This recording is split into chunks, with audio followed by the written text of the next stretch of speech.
Hello, everyone. This is Steve Melito from Elastoproxy. I'm here with Francois Charaton, who is the Territorial Manager operating out of Elastoproxy's headquarters near Montreal. Good morning, Francois. How are you? Good morning. I'm very good. Thank you for asking. I'm good. And you? And yourself? I'm doing well. So today we're going to talk about inflatable seals, which is something that Elastoproxy provides.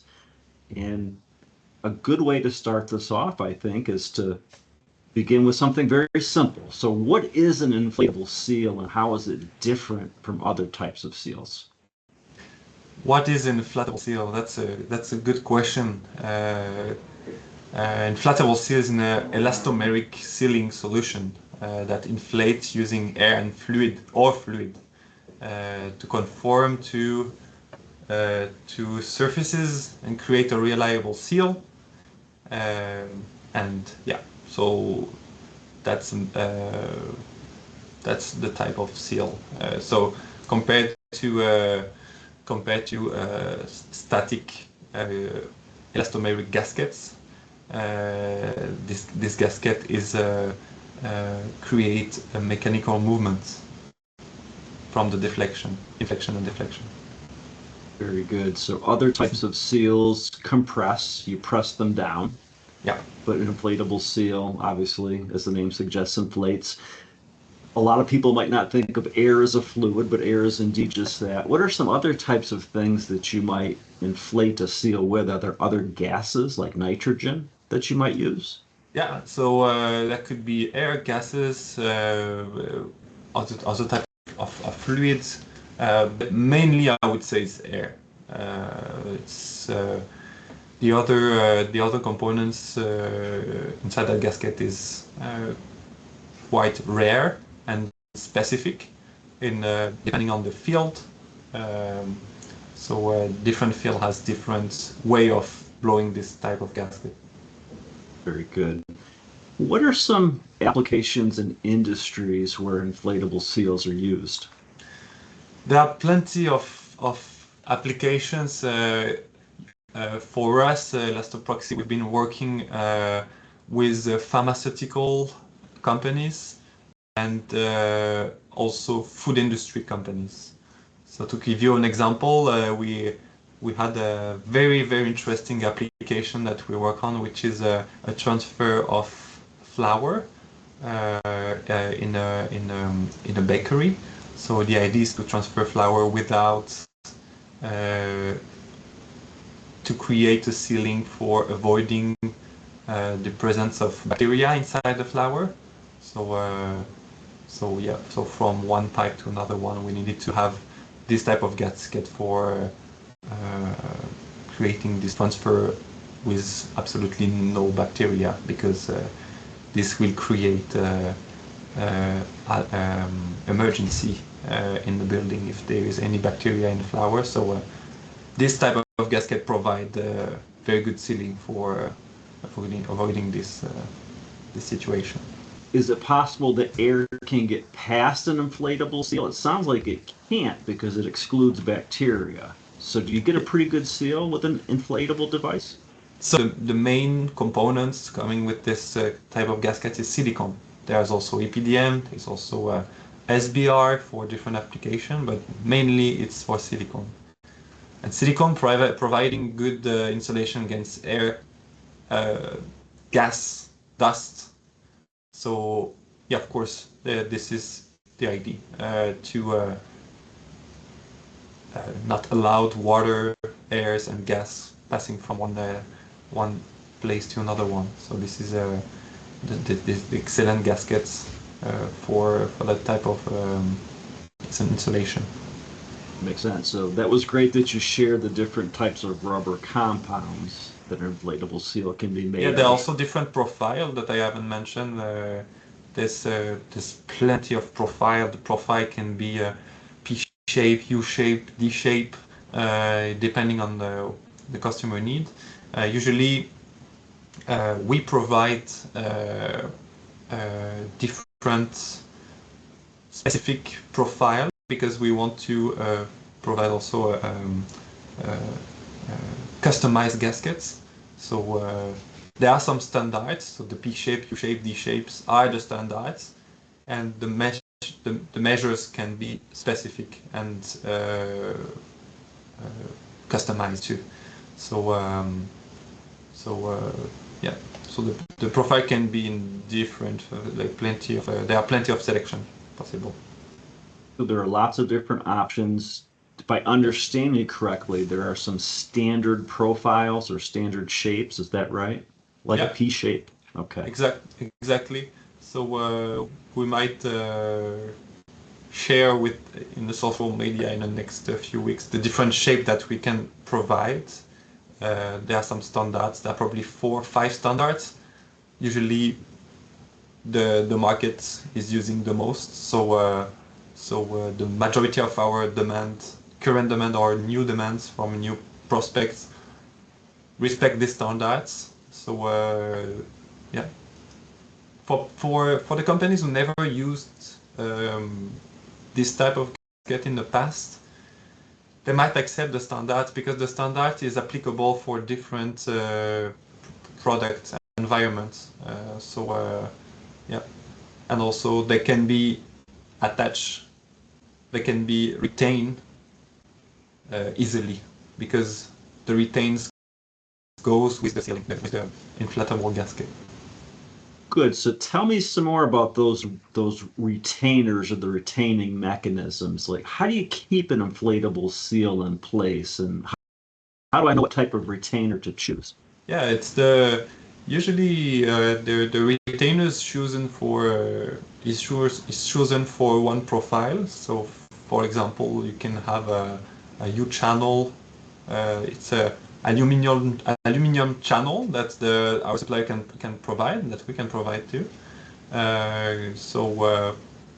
In that case, in the U channel, we'll be able to put different profile in this channel, which is a good solution that we can suggest to our customers. Um, it can be also adhesive bonding, so we can add an adhesive on one side, which is a little bit more rare, but there are some clamps also, clamps and plates. So you put one clamp on one side to another one, and then if you have a circle inflatable gasket, you can clamp it everywhere and then screw the clamps for maintaining the gasket in place. Don't forget, this gasket has a mechanical movement, so a dynamic movement. So it means that the gasket might move. So you need to retain it, you need to stretch it as much as you can because it might move with the inflations. Sure. So inflatable seals have something called a blowing gap. How do you Yep. calculate that? I guess first, what is the blowing gap, and then what do you need to know about it? Yeah. So the blowing gap is the distance between your application and the other part of the application, and it's the empty space that you want to fill, right? Got So it. the gap is the empty space between the gaskets and the application that you want to compress or move, all right? So this is a very important point, the blowing gap, because it will define what type of gasket you will need and what dimension you want. More the gasket has a bigger width, more you will have a bigger gap of compression. So this is very important, and sometimes we can have a utopic idea of blowing gap, thinking that we can blow it pretty high, but don't forget this is a 70 duro silicone, which is a hard duro. So to blow this component, it required a certain psi, so a certain pressure. So if you put too much pressure, it might break the material, and if you put too low pressure, it might not uh, blowing as much as you ask for it. So this is a very particular gasket used in a different field, even nuclear also application, which is you can lift very heavy application with the blowing. So this is where we talked earlier about the gas and the air. more you have dense components blowing inside, more you will have a better PSI and compression to lift your application. So there are some applications that's very heavy. So if you want to push it with the inflatable gasket, you need to have the good components inside the gaskets. So gas. And how about agricultural applications? Are there some there as well for inflatable seals? There is a agriculture. There is a demand and a nice market in Ontario. We know that through our branch in Ontario. We have a branch in Newmarket, close to Toronto. I know there is they have a plenty of demand because the main manufacturers are in Ontario, which for us they might they might ask for Ontario for creating the base of an engine, for example, or the base of an applications. So it's for Quebec in agriculture we are more transformators or at the end of the assembling for the production, and the pre-assembling is usually in Ontario. Okay, good. So you talked about compounds and profiles. There's another component to inflatable seals, the hose connectors. Yes. I'm going to guess there's lots of different options. How do I know which one to choose? For those connectors, you can choose whatever you want. To be honest, our suppliers they are working very hard for making the impossible possible. We had thousands of projects. I'm working today with snowplows that we are putting hose connectors pretty much everywhere in the CAT engine, in their CAT engine. So that's a very interesting project. This can be mainly it's silicone hose connectors reinforced with aramid. There are different type of reinforcements. There is of course aramid, which is a very strong and very strong material to avoid tearing. And other than that, you have plenty of other material that we can use for it's a kind of a coating to avoid the stretch and the compression. You have to know that for hose connectors, it might have a lot of pressure inside the hose connectors due to air compressor, water or fluid compression. So we can reinforce it also with the metal circle that we installed inside all around the hose for accepting very high PSI. And yeah, we can have a different ply of reinforcement too. So this is the main idea. Depending on what's your PSI, what's the pressure inside the hose, we can add different ply, which is a different ply of reinforcement. So in production, they will start with molding a silicone hose and then add this reinforcement, aramid reinforcement, and then we put silicone again after reinforcement, so we can have until 5 ply of reinforcement for very high PSI. Okay, that's good. That makes a lot of sense. So last question, inflatable seals can have different types of corners. What do Yes. those corners look like and how are they made and do some cost more than others? Yeah, so the corners sound the basics, the standard corners are curved because 70 Duro of silicone can be curved easily without cutting and vulcanizing it. So that's the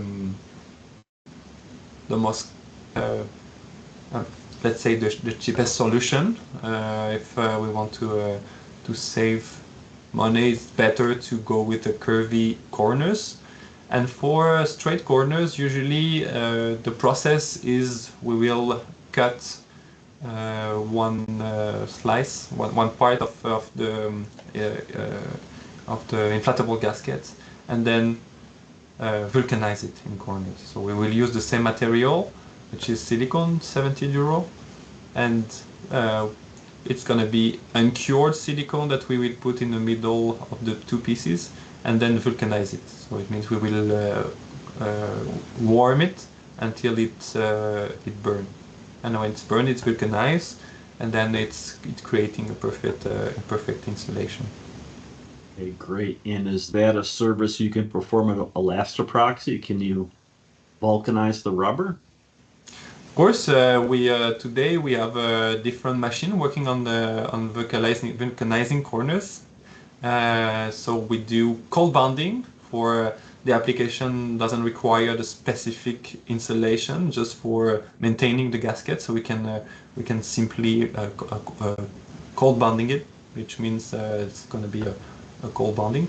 And then we have splicing, which is another type of vulcanization. So we're using a splice sheetings for bonding two corners. And we do have also molding machine, which is the most efficient one, the most costly one, of course, because it's we inject uncured material in the mold for creating a perfect insulation mold with the same components, same duro. So this is the most efficient way of molding corners and create a perfect installation. Yeah, so this is pretty much what we do. And today we don't provide inflatable gaskets vulcanizations, but this is something that will go with our future missions of elastoproxy. That's fantastic. So that really was my last question. Is there anything else you'd like to add about inflatable seals that we haven't covered? For example, how do people get a hold of you if they want to talk about it? Yeah, I believe also we do have internally a process of discovering. So we have a document that we give to our prospective customers for them to ask themselves the good question about what do I need before going in and purchase inflatable gasket. There are plenty of information. This is a very specific gasket and it required very high attentions. So you might also define the configuration, okay, of your gasket. So other than the profile and the vulcanization, there is also the configuration. You want it circled, you want it straight, you want it inflating inside inflating, outside inflating. There are different way of configurations. There are different configurations that may be very important for your application too, because this will give a direction of your dynamic movement of your application. If you have a circle inflatable gasket will blow up, so it will compress your application on up. You might be able to compress down also, but you will have different type of retainer. All this information are important, and if you need a specialist, or if you need conversation about how do I know what kind of product should I use, what kind of profile, we are also providing technical information. We are also here for helping you discovering the best gasket and the best inflatable seal for your application. So don't hesitate to contact Elastoproxy for that matter. Excellent. An easy way to do so is to go to elastoproxy.com and there's a contact us link and there's a form right there with just a few fields to fill out. Well, Francois, thanks for answering some questions about inflatable seals. Thank you to you, Steve. Thank you very much for calling me for that interview. Thank you very much.